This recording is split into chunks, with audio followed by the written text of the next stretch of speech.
Welcome to the CFO and Finance Leaders series brought to you by Fortinas Events. I'm Farida Maria Abbas, your host. Today we are going to talk about boosting SME financial inclusion through embedded finance and supply chain finance in MENA. Our guest today is Sivakumar Rajakkannu, Chief Business Officer at UB MENA. With over 20 years in banking across UAE and India, Sivakumar has led UB's rapid expansion in the region, launching and scaling loans, mortgages, supply chain finance, and digital lending platforms. Sivakumar, thanks for joining. Thanks for having me on the podcast here today. Okay, so let's start with the problem. SMEs are the backbone of MENA economies, but access to finance is still a huge challenge. What's the current state of SME financial inclusion in the region? That's a great question. Just to set the context, across MENA markets today, in terms of total bank lending, SMEs today only get around approximately 8% of the total financing extended by all banks. There are some markets which are lower than 8%. There are some countries which are much higher than 8%. Some of these are driven by the regulatory requirement for banks to lend to SMEs, but broadly, the challenges are across all markets. Right. If you talk about the total population of SMEs, right, almost in most countries, around 80-90% of the total businesses are defined or categorized as SMEs. And in terms of financing gap, at least an estimate of around $240 billion of financing gap is prevailing today in the MENA market. This is the scale and extent of the financing gap, and that's where the banks and the regulators need to address to improve the financial inclusion in terms of SME financing. Mhm.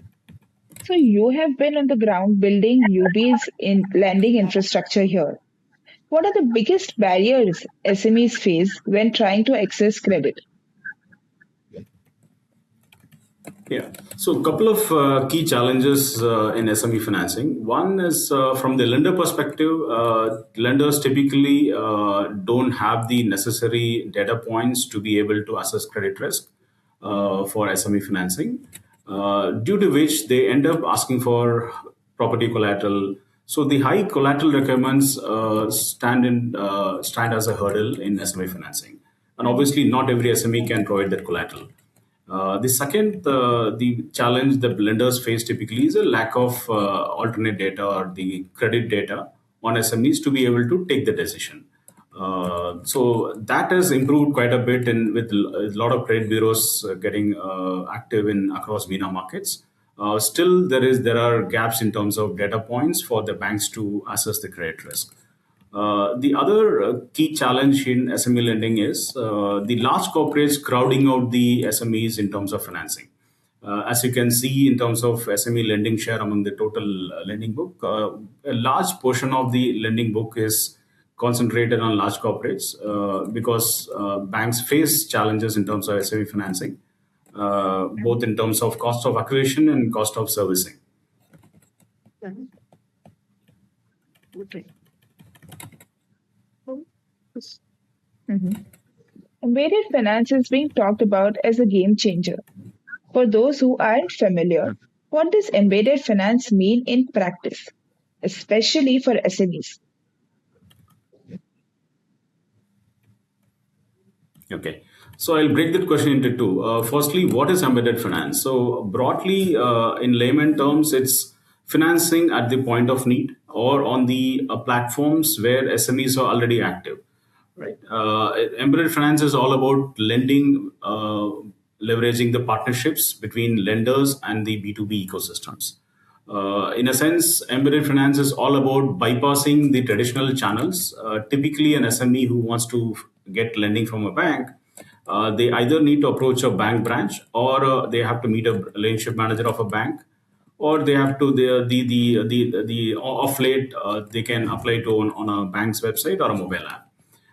In an embedded finance journey, you bypass all these channels and directly start your loan journey on a B2B platform. It could be a POS sale, POS merchant system. Let's say a merchant acquirer having a large base of small merchants, retailers who are selling on through credit card machines. That could be one platform. It could be a e-commerce marketplace where a lot of SMEs who are selling their goods. That could be one platform where the loan journey can start. Or it could be, let's say, an insurance company who's doing business insurance, where the lender can come and start a lending journey there to finance the insurance premium, for example. Or it could be a rent now, pay later kind of financing where there are a lot of retailers where the rental cost is quite substantial.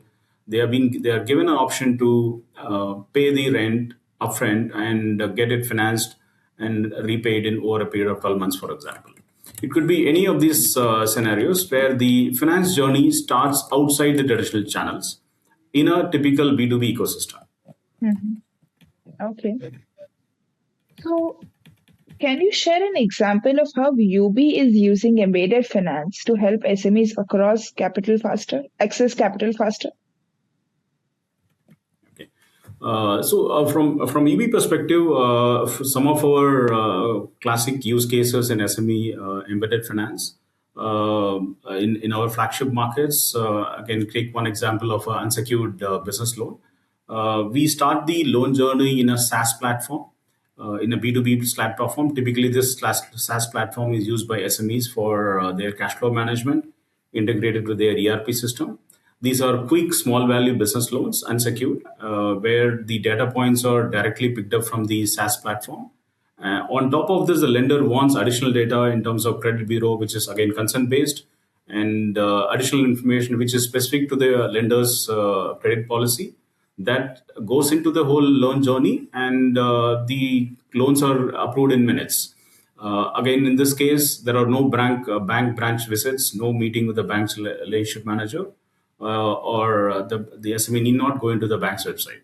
It's a journey which it starts from a SaaS platform and integrated with the lender's systems for the loan journey to be seamless. Another example I could think of is a POS merchant loan. There are journeys we have built where the journey starts from a typical merchant acquirer, and with additional data points which the bank needs for doing the credit assessment. And the repayment could be a daily repayment, or it could be a weekly or a monthly installment construct. The UB Okay. infrastructure here again brings in the requisite tools from our AI toolkit. It could be a bank statement analyzer, it could be a financial statement analyzer, it could be our OCR, or our AI voice bots, in addition to our alternate data scoring, which all comes in integrated with the in the journey for the lender to take quick credit decisions. Okay. Okay. So another big lever is supply chain finance. How does SCF help solve working capital challenges for SMEs in MENA? SCF again is one form of embedded finance. Again, here financing is all about moving out of the bank into a procurement portal, or let's say a B2B marketplace portal. Now, let's talk about the lending infrastructure where UB is providing a journey between a large anchor corporate, which allows a seamless financing of invoices for the SMEs. Right.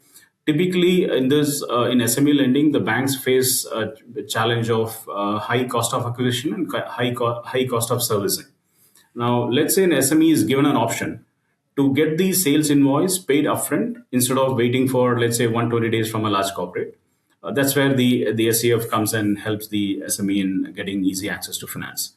It could be another way of the other option for an SME is, let's say, the journey starts from a B2B marketplace where the SMEs do bulk sourcing of their products.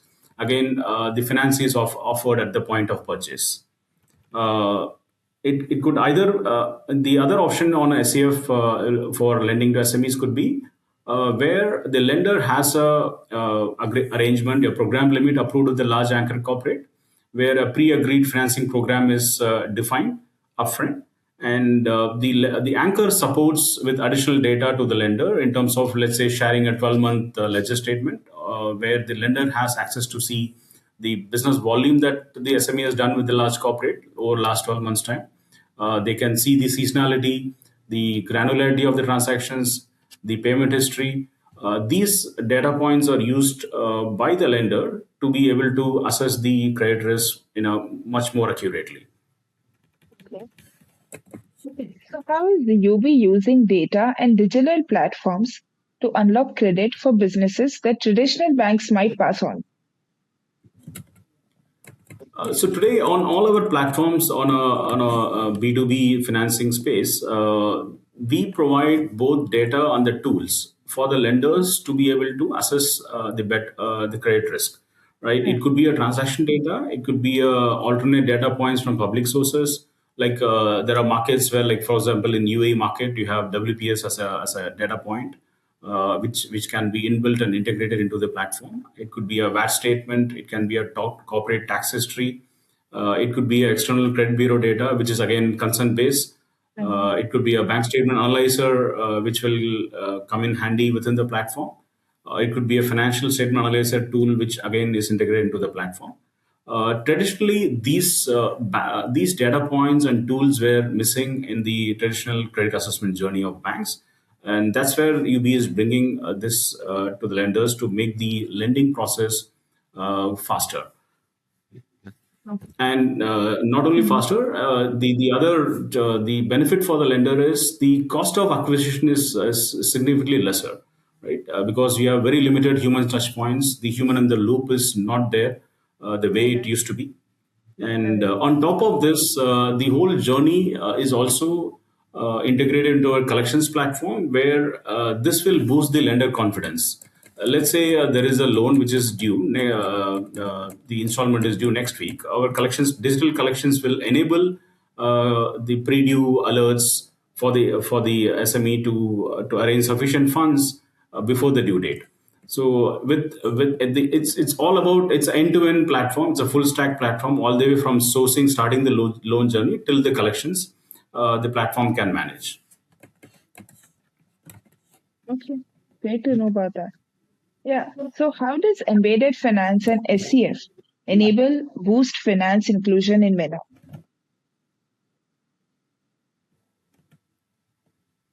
Okay.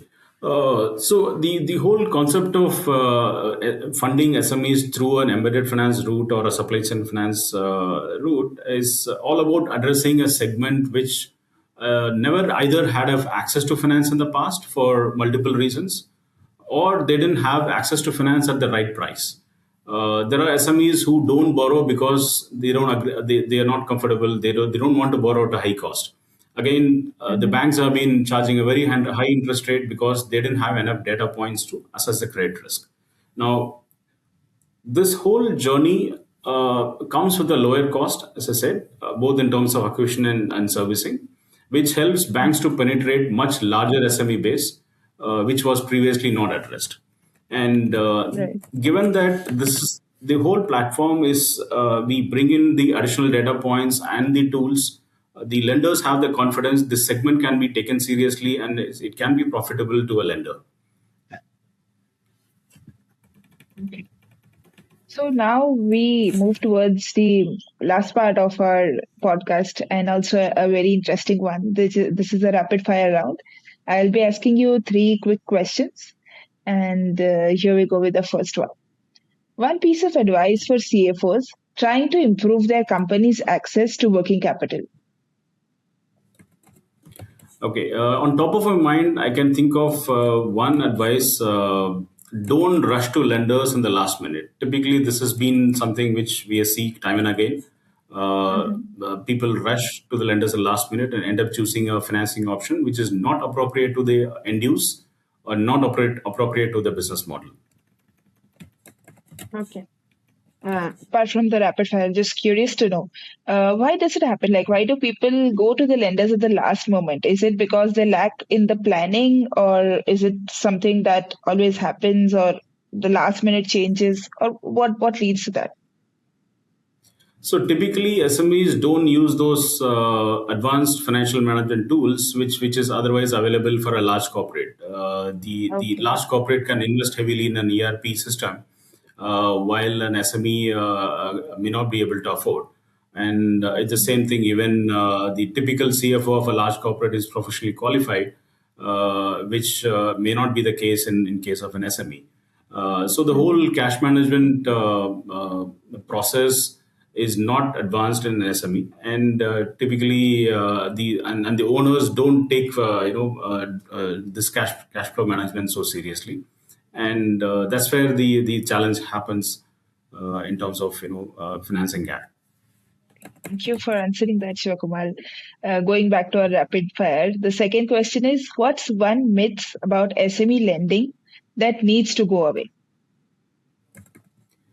In SME lending, typically when you talk to a lender, the lender sees that they have enough data points to assess the credit risk in SME lending. But the truth is, lenders do not have sufficient data points.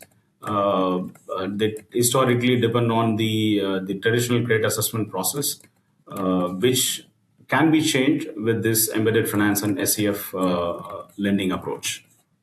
Uh-huh. Okay. The last one. If you could fix one thing in MENA's SME financing ecosystem tomorrow, what would that be? In terms of SME lending ecosystem in this market, probably there are some countries where there is a regulatory requirement for lenders to do certain minimum level of SME lending. There are mature markets where the regulator insists on, out of your total lending book, you need to be able to lend at least 5% or 10%. For example, in Egypt, it's around 20%. Like for example, in Oman, it's 5%. Mhm. For a mature market like India, the private sector lending is 40% of the total loan book. I think there needs to be a regulatory requirement on pushing SME lending, so that the lenders come up with innovative ways of lending to SMEs.